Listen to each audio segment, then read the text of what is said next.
was very fortunate. Zero feedback seller. He just got his account a month ago on eBay. Got this for a really good price. In great shape, not a lot of hours based on the char marks that I normally see in the power supply.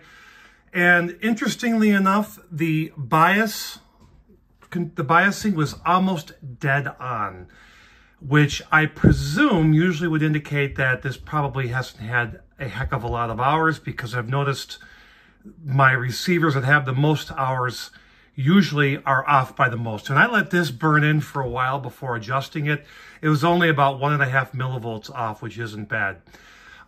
Stay tuned, and I'm going to talk about how I clean this up a little bit and the different chemicals and things that I use.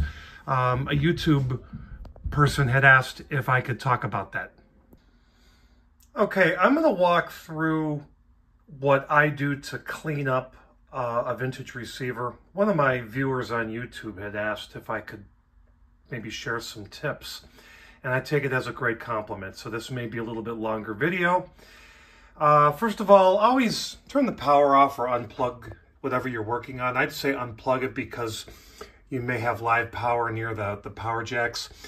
What I do is I get a shop vac, and I get a couple different paintbrush sizes.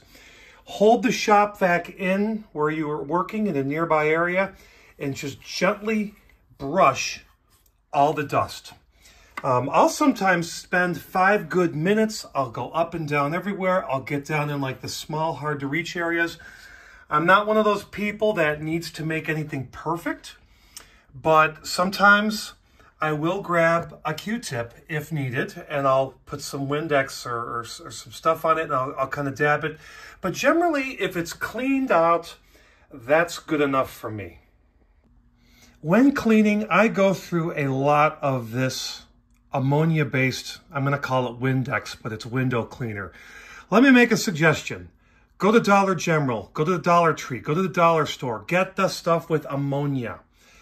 Right now, a lot of the proper Windex branded stuff has a different formula because it's safer. You probably could drink it. This stuff you don't drink. This stuff will cut through grease, smoke, tar, and buildup, in my opinion, much better. And I've never had it wear lettering off. So, you know, use a lot of paper towels, Windex, and just clean everything off that you can get to, and keep going until it's sparkly and clean. And in this situation, I took the front faceplate off, I did the dial and everything, so it's easier to do around the buttons when the faceplate is off, right? But if you don't take it off, you still can get in here, get Q-tips and such. So that's one of the first things I use to clean. I have 3 types of spray here. WD40 contact cleaner, the old WD40, which has mixed emulsions, and then deoxit. What I will do is I will spray inside every switch deoxit. If I'm out of deoxit, I will use the contact cleaner, but I found that there's a lubricant that's in deoxit that will last longer. So I would recommend getting deoxit.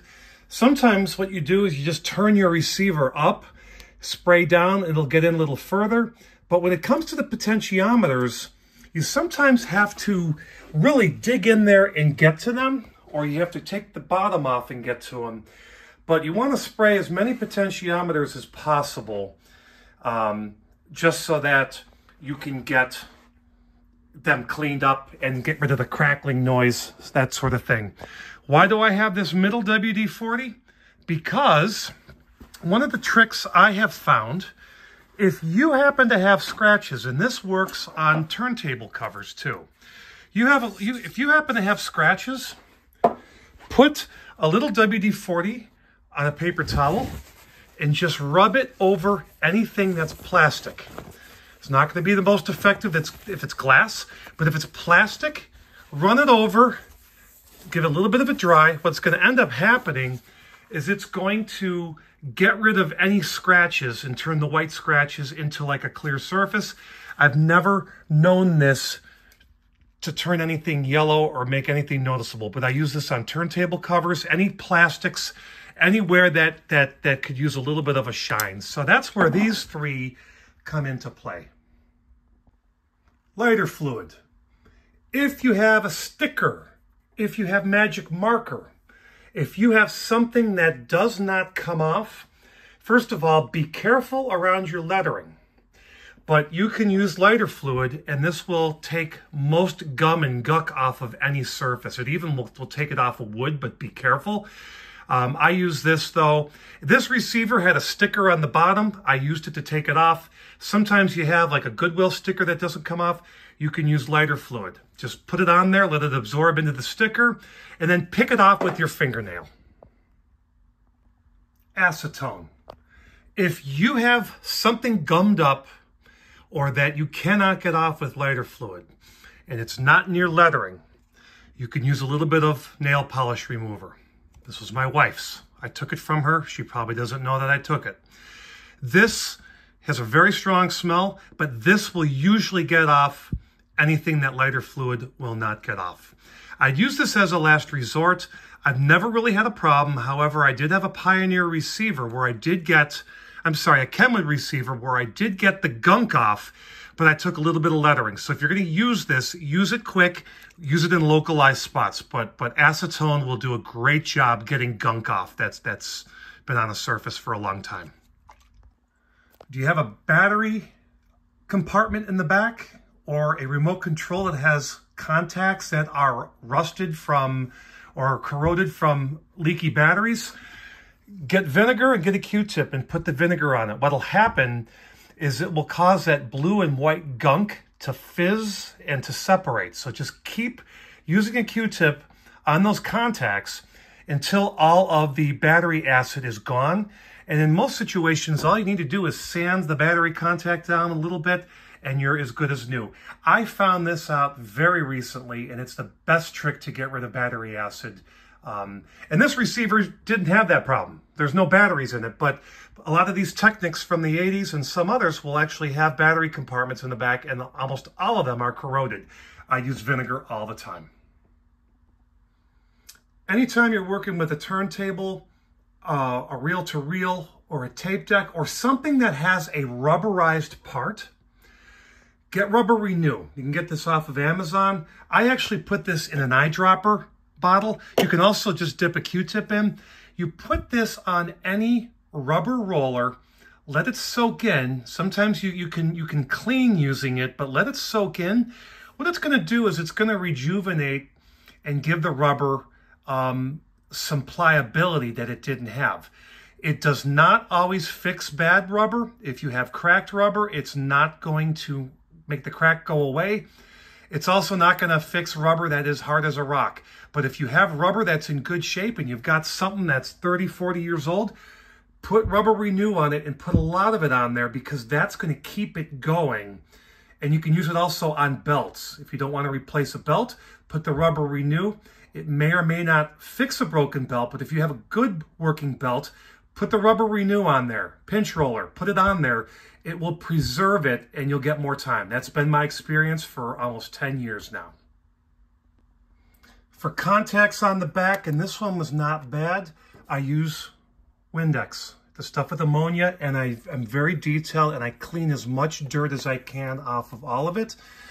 Some people will actually sand these down or get a Dremel. I've never done it, but I do have some equipment that's really, really rusty, and I suppose if you do sand off the rust and polish it, you're probably going to have a little bit better connection. But I use this ammonia Windex on everything to clean.